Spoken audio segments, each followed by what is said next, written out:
Rafiki yangu, kati ya Uislamu na Ukristo, hivi ni dini gani ya haki itakayepeleka watu wake katika uzima wa milele?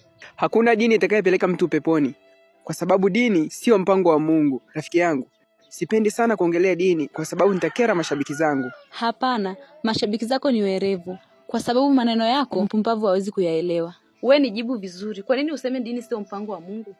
Sina hoja ya Biblia wala Qur'ani, na sijibu kiimani. Nitajibu kwa akili za kimwili, kwa sababu nikijibu kiimani nitatetea dini ninayoiamini. Na ukimsikiliza mtu wa kiimani unaweza kusema chizi, kwa kuwa anatetea pointi ambazo hazina ushahidi, kwa kudai kwamba dini yake ndiyo ya haki. Kama alishakufaga akaenda peponi akarudi. Mtu mwenye akili timamu huja na hoja zenye ushahidi. Ushahidi wako ni upi? Kihistoria, Uislamu na Ukristo sio tamaduni za Kiafrika, ila ni njia za wazungu na Waarabu kuja kututawala. Mtu anakuambia ukichapa shavu hili geuza lingine, huku anakunyang'anya nchi na kuua mashujaa wa Kiafrika, huku anahubiri upendo. Ila kwa kuwa tumeshakuwa watumwa wa kiimani, hatujiulizi mbona hawa walioleta dini hawana huruma, na ndio waliotesa ndugu zetu wakawauza enzi za ukoloni. Na Waafrika waliogundua kwamba watu wengi ni watumwa wa kiimani, ndio hawa wachungaji wanaokuja kwa kusema pokea nyumba, pokea mke, pokea gari. Yaani anajua nikisema pokea gari, kati ya hawa watu wote lazima kuna mtu anawaza kuhusu gari.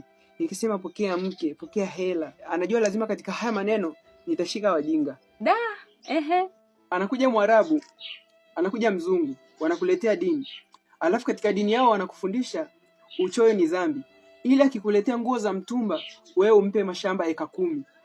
Ni kwa sababu Waafrika ni wavivu wa kusoma na kujifunza. Kwa sababu Biblia hiyo hiyo inafundisha watu wangu wanapotea kwa kukosa maarifa. Nipe mfano. Kwa nini hakuna dini inayempeleka mtu peponi? Jiulize, kama dini inapeleka mtu mbinguni au peponi, babu zetu waliokufa kabla ya wazungu na Waarabu kutuletea dini, ina maana wataenda kuzimu? Na ukweli kama mbinguni kupo au peponi kupo, basi katika geti la mbinguni hakutakuwa na mkaguzi anayepitisha watu kwa kuwa wamevaa kanzu wanaitwa Waislamu, au kwa kuwa wamevaa suti wanaitwa Wakristo. Isipokuwa watu wataingia mbinguni kwa kigezo cha matendo mema, ila mbinguni hatutaingia kwa kigezo cha dini. Hata sijakuelewa rafiki yangu, mimi nataka kuolewa na Muislamu, afu mimi ni Mkristo. Je, nibadilishe dini au yeye nimbadilishe awe Mkristo? Kama unampenda zaidi mfuate, ila kama anakupenda zaidi akufuate, kwa kuwa kote kuko sawa, ni katika kuendeleza tu utumwa. Sasa unavyosema dini zote ni sawa, mbona Mkristo kwenda kwenye Uislamu tunaambiwa ni dhambi, na Muislamu kwenda kwenye Ukristo wanaambiwa ni dhambi? Sio dhambi, wala Mungu hana muda na hivyo vituko, isipokuwa ni sheria ya dini kulinda waumini wake. Na ujue, Mkristo akihama kanisa atachukiwa zaidi na kanisa la mwanzo kuliko mtu aliyeacha kanisa akawa mlevi. Hivyo hivyo hata Waislamu, mtu akihama msikiti akaenda msikiti mwingine atachukiwa zaidi na msikiti wa mwanzo kuliko mtu aliyeacha msikiti akawa mchawi. Hauoni kama watu wako busy na kulinda wateja wao? Ila kweli. Na ujiulize, aliyetuletea dini sisi ni wazungu na Waarabu. Je, zile ndoa za jinsia moja ziko wapi zaidi? Ule uchafu, vita, viko wapi zaidi? Ukatili ni kwa hao wanaotufundisha upendo kwenye vitabu vyao.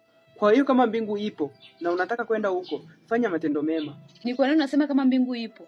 Ni kama unabahatisha. Kwani wewe uamini kama ipo? Ni kwa kuwa mimi najibu kwa kutumia akili tena timamu. Je, nikisema ili uende peponi ufanye matendo mema, nikaulizwa pepo gani, nitajibu nini? Kwa sababu sina ushahidi. Je, nidanganye? Kwa leo tuishie kwenye dini. Na kwa yeyote anayenisikiliza anataka kwenda huko kusikojulikana kama kupo, afanye matendo mema. Ila dini haipeleki mtu peponi, dini haipeleki mtu mbinguni.